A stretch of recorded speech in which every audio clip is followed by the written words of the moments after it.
ये देश में सबवर्जन की कोशिश है, ये देश की सरकार और राष्ट्र के खिलाफ काम है। एक विदेशी साजिश जिसका भंडाफोड़ हो रहा है उसी देश से हो रहा है जहां से ये हो रही थी, उस देश का राष्ट्रपति कर रहा है, कोई सामान्य व्यक्ति नहीं कर रहा है।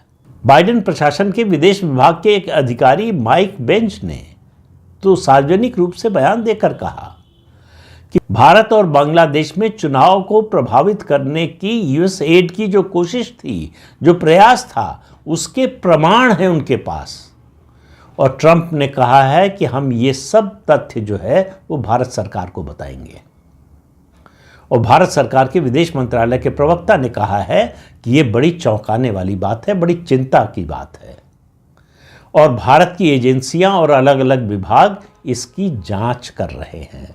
उन्होंने कहा जांच जब तक नहीं होती तब तक इस पर कुछ बोलना ठीक नहीं होगा। तो इनकी जांच शुरू हो गई पहली बार 10 साल बाद।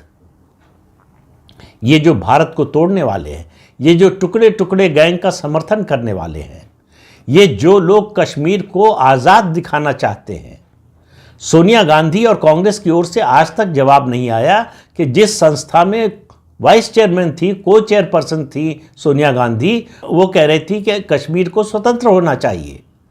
तो सोनिया गांधी उसकी को चेयरपर्सन है कि नहीं, वो इससे सहमत है कि नहीं, इसका जवाब आज तक कांग्रेस पार्टी या सोनिया गांधी की ओर से नहीं आया है।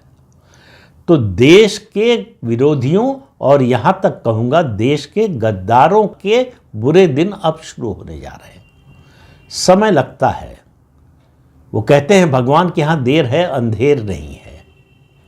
तो इस सरकार ने इस बात को साबित किया है कि देर हो सकती है लेकिन अंधेर नहीं है। ऐसे लोग बचकर जाने वाले नहीं हैं। ऐसे लोगों के बुरे दिन की उल्टी गिनती शुरू हो चुकी है।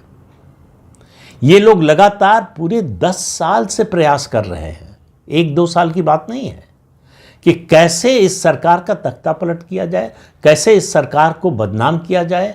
और ये जो पैसा आ रहा था वोटर टर्नआउट बढ़ाने के नाम पर, ये कुछ खास डेमोग्राफीज में इस्तेमाल किया जा रहा था, दलितों आदिवासियों के क्षेत्र में इस्तेमाल किया जा रहा था।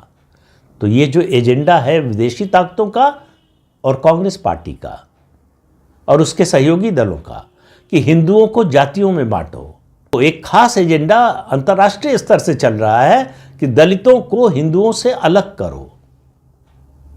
ये उसी एजेंडे का पार्ट था।